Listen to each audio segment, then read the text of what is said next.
Shalom siswa-siswi SMP, kita akan memulai ibadah kita. Mazmur pasal 1 ayat 1-3. Berbahagialah orang yang tidak berjalan menurut nasihat orang fasik, yang tidak berdiri di jalan orang berdosa, dan yang tidak duduk dalam kumpulan pencemooh. Tetapi yang kesukaannya ialah Taurat Tuhan, dan yang merenungkan Taurat itu siang dan malam. Ia seperti pohon yang ditanam di tepi aliran air, yang menghasilkan buahnya pada musimnya, dan yang tidak layu daunnya. Apa saja yang diperbuatnya berhasil. Anak-anak, kita akan naikkan pujian pada Tuhan, besarkan nama Tuhan.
Kita akan mendengarkan firman Tuhan. Mari kita naikkan pujian firman-Mu.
Salam saudaraku yang Tuhan kasihi. Sebelum kita mendengarkan firman Tuhan, mari kita berdoa.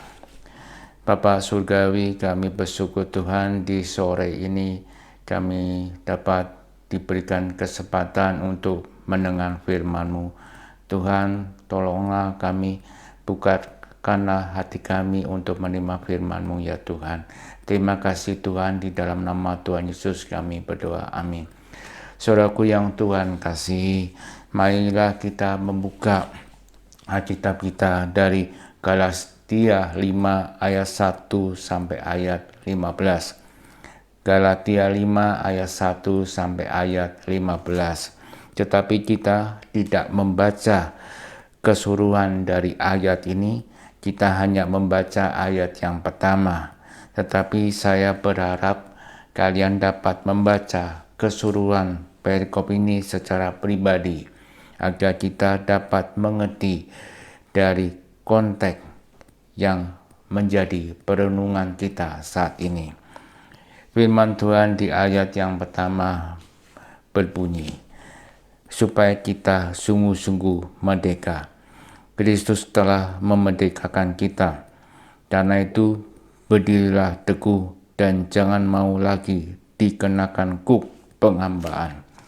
Saudaraku yang Tuhan kasihi, berbicara tentang arti merdeka dalam pandangan umum adalah bebas dari penghambaan. Sedangkan menurut surat Galatia yang ditulis oleh Rasul Paulus, ayat ini menyatakan bahwa Kristus telah memerdekakan kita dari penghukuman akibat dosa kita, yang berarti kita tidak dikuasai oleh maut, tetapi kita beroleh hidup yang kekal. Saudaraku yang Tuhan kasihi, Tuhan Yesus melalui kematian telah memerdekakan setiap kita dari perbudakan dosa, sehingga dosa tidak memiliki kuasa atas diri kita. Tetapi Kristus mencurahkan darahnya menebus kita dari perbudakan dosa. Kristus melalui kebangkitannya telah mengalahkan kuasa dosa, sehingga maut tidak berkuasa lagi bagi kita sebagai orang percaya. Oleh karena itu, kita dibenarkan oleh Kristus karena kasih anugerah melalui iman kepercayaan kita, bukan karena hukum Taurat. Saudaraku yang Tuhan kasihi, melalui ayat ini Tuhan Yesus mengajarkan kepada kita sebagai orang percaya, kita adalah orang yang bebas, yang berarti kita bebas dari hukuman Taurat sebagai syarat untuk menuju keselamatan. Dari nas yang menjadi renungan kita hari ini, kita mendapati ada 3 hal bagaimana kemerdekaan kita sebagai orang Kristen. Yang pertama, kemerdekaan yang kita miliki bukanlah kemerdekaan untuk menuruti keinginan daging.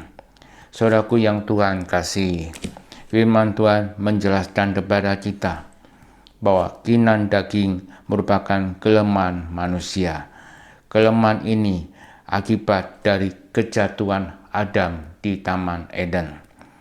Keinginan daging merupakan kelemahan kita yang tidak dikendalikan oleh Roh Kudus, sehingga kelemahan ini akan muncul akibat dari perbuatan daging.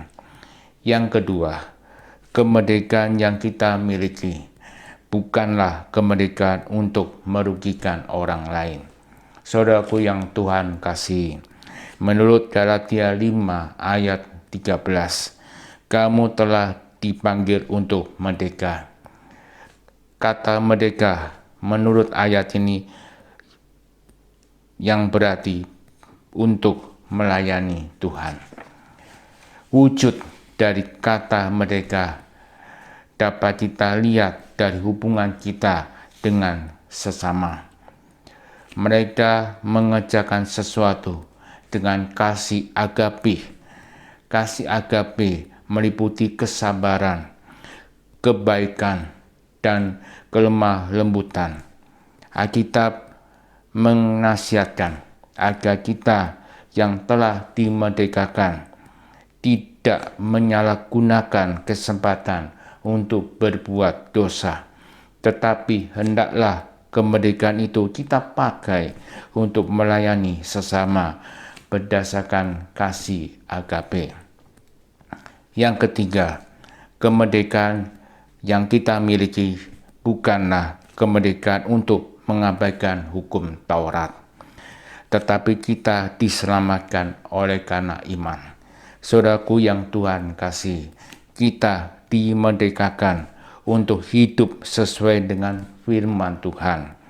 Sehingga firman Tuhan ini sebagai wujud kasih kita kepada Kristus. Saudaraku yang Tuhan kasih, pelajaran yang dapat kita ambil adalah kita sebagai orang percaya, kita tidak lagi dikuasai dan dibelenggu dosa, dan kita diberi kesempatan untuk melayani Tuhan. Inilah yang menjadikan kita dasar kemerdekaan di dalam hidup kita. Kiranya Tuhan menolong kita. Mari kita berdoa. Terima kasih Tuhan untuk firman-Mu yang sudah kami dengarkan. Biarlah di hari kemerdekaan ini kami tidak dikuasai oleh dosa, tetapi kami diberikan kesempatan untuk melayani Tuhan. Terima kasih Tuhan untuk firman-Mu yang sudah menguatkan kami. Di dalam nama Tuhan Yesus kami berdoa, amin. Saudaraku yang Tuhan kasih, marilah kita berdiri, kita ucapkan doa yang diajarkan oleh Tuhan Yesus. Doa Bapa kami yang di sorga, dikuduskanlah nama-Mu, datanglah kerajaan-Mu, jadilah kehendak-Mu di bumi seperti di sorga. Berikanlah kami pada hari ini makanan kami yang secukupnya, dan ampunilah kami akan kesalahan kami, seperti kami juga mengampuni orang yang bersalah pada kami. Dan janganlah membawa kami ke dalam pencobaan, tetapi lepaskanlah kami daripada yang jahat. Karena Engkau-lah punya kerajaan dan kuasa dan kemuliaan sampai selama-lamanya. Amin. Saudaraku yang Tuhan kasih, arahkan hatimu dan terimalah berkat dari Tuhan. Kasih karunia dari Tuhan Yesus Kristus, kasih Allah dan persekutuan Roh Kudus menyertai kita dari sekarang sampai selama-lamanya. Amin. Bapa, terima kasih.